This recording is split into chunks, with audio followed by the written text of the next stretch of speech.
ओम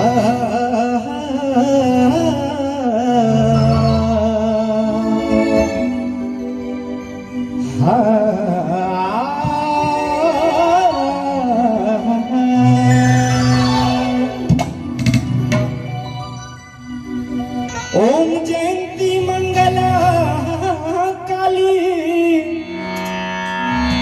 भद्रकाली कपालिनी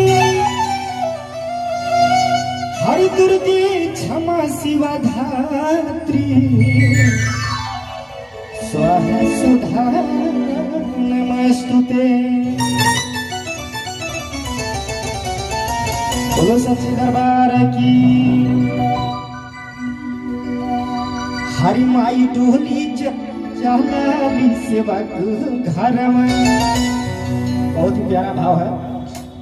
हरि माई डोली चढ़ी चलाली सेवक घर में। माई डोली चढ़ी चलाली सेवक घर में।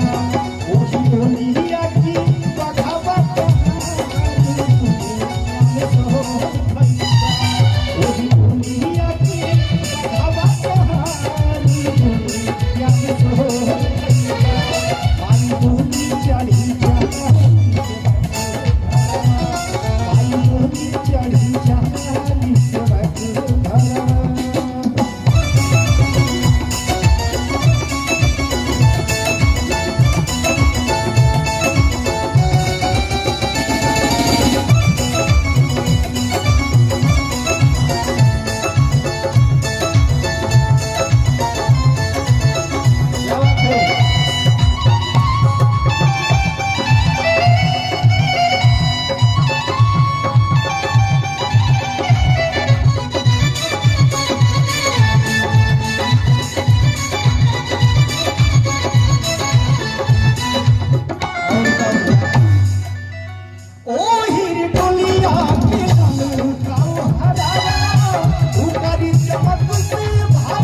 झुमकी की चलेला हम चल